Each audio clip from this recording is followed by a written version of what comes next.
A Bíblia foi escrita por católicos e para os católicos. A gente pergunta católicos, né? E onde está na Bíblia? Esquece, não respondo.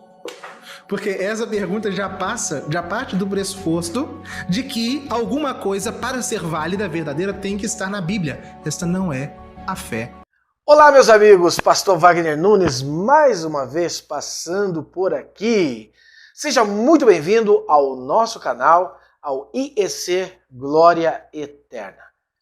Olha, hoje nós vamos responder um questionamento do padre Paulo Ricardo. É um padre muito conhecido, um homem aí de suma sabedoria, mas que fez um questionamento. Aliás, não é o primeiro, ele faz vários questionamentos sobre a fé protestante, e todos sabem que eu sou protestante, sou pastor, e nós temos divergências de ideias. E hoje vamos responder ao questionamento sobre a formação do cânon do Novo Testamento. Mas antes de nós entrarmos ao vídeo, eu queria deixar claro uma coisa. Não temos nada contra o padre, a pessoa do padre. Não temos nada contra a pessoa de ninguém. Aqui, como eu já disse, nós temos divergências de ideias, e lá no canal do padre, ele defende as ideias dele, cita os protestantes, e é por isso que eu estou fazendo esse vídeo. Então não quero aqui ofender a pessoa de ninguém.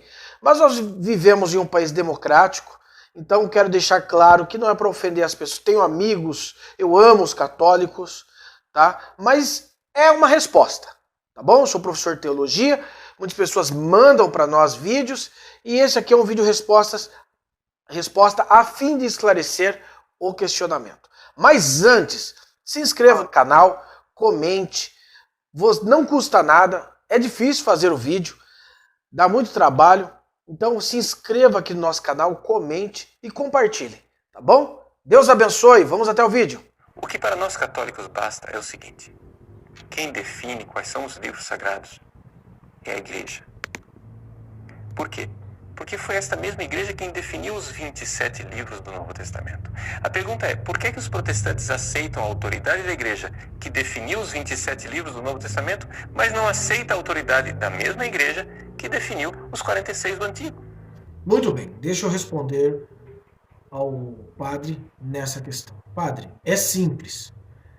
Em primeiro lugar, não é a Igreja que atribui a autoridade e a inspiração à Bíblia. A própria palavra de Deus, o Novo Testamento, ela reivindica essa autoridade.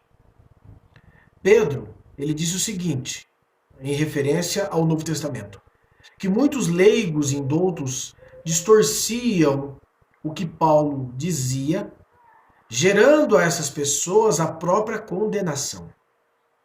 Sendo assim, associou os escritos de Paulo como autoridade que, se distorcido, as pessoas estariam correndo o risco de passar a eternidade no inferno. Paulo disse aos coríntios que eles não deviam ir além do que estava escrito. Paulo disse também aos coríntios que se alguém se considerasse profeta ou espiritual, saiba que o que ele estava dizendo, o que ele estava escrevendo era mandamento. Ou seja, não poderia distorcer. Sendo assim, a Igreja somente reconheceu aquilo que já era. Vou explicar. A Igreja só reconheceu, só oficializou aquilo que já era, que já se tinha. Outra coisa, o Novo Testamento, em todos os seus 27 livros, já estava terminado dentro do primeiro século. O fato da formação ocorrer em Cartago em 397 depois de Cristo, reconhecendo a formação do cânon, não significa dizer que a Igreja não o reconhecia. Ela era muito bem conhecida, você sabe, senhor padre, que no ano 180 depois de Cristo acharam o Códice de Muratori, que tinha praticamente 90% do Novo Testamento, ou seja, isso denota que o Novo Testamento já era muito conhecido naquele período. Depois o senhor sabe muito bem, depois disso, que os apologistas, os pais como Orígenes, ele também citou um compêndio do Novo Testamento quase em seu 90%. E o primeiro a citar os 27 livros foi Atanásio, lá no ano 350 depois de Cristo, se eu não estou equivocado agora, não me lembro, me faz memória. Então o fato da igreja reconhecer não significa que ela atribuiu a autoridade, porque a autoridade já estava no Novo Testamento. Mas vamos lá, vamos continuar. Nenhuma. Ora, se você diz, eu não aceito a autoridade do magistério que definiu os 46 do Antigo Testamento, por que razão você aceita os 27? Baseado em quê? Em que argumentos? Em que autoridade? Em que pressuposto histórico? Porque nós sabemos historicamente, e existem inúmeros documentos que comprovam isso, que até o terceiro século não estava ainda claro quais eram os livros, nem do Novo, nem do Antigo Testamento.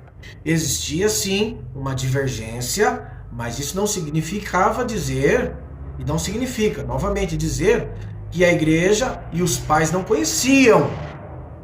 Opa!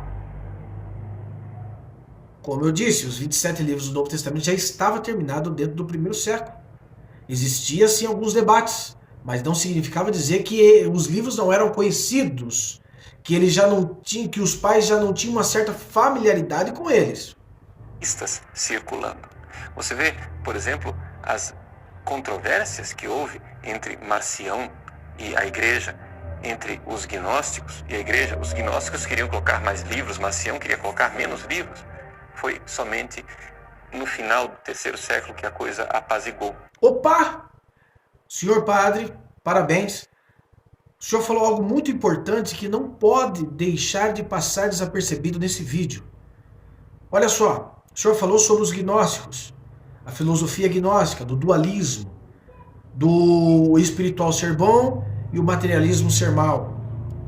O senhor falou também de Marcião, lá no ano 144 depois de Cristo, que ele mesmo se achou no dever de fazer um canon, né? Excluindo o Antigo Testamento, porque ele achava que o Deus do Antigo Testamento era um Deus mau, né? Ele tinha uma filosofia meio gnóstica. E também ele recusou 3 epístolas do apóstolo Paulo, e só ficou com 10 epístolas do apóstolo Paulo, e só o evangelho de Lucas, né? Então o senhor falou muito bem. A formulação do Novo Testamento, do finalzinho do século III ali, em 397, para ser mais específico, foi justamente estabelecer um canon onde pudesse dar a resposta para as heresias. Sendo assim, senhor padre, o Novo Testamento ele é a autoridade suprema da igreja, porque ele foi estabelecido para combater o gnosticismo e as filosofias e também todas as heresias daquela época. Sendo assim, ele é a autoridade da igreja. Se não fosse assim, não existiria razão pela qual estabelecer um canon. Agora, o senhor sabe mais o que eu, senhor padre, com todo respeito, que depois disso, a igreja mergulhou e mergulhou e mergulhou, trazendo burlas papais, documentos que estão acima das próprias escrituras. E é por isso que não tem condições de nós compactuar da mesma fé. É impossível compactuar com o mesmo credo, justamente por essas razões que eu acabei de dizer. Então, eu quero que você fique com esse vídeo, meu irmão. Você tire sua conclusão. Não estamos aqui para falar mal do padre. Eu acho que ele é um homem esclarecido, um homem estudado, mas que, infelizmente, nós temos essa divergência e esse vídeo é um vídeo resposta.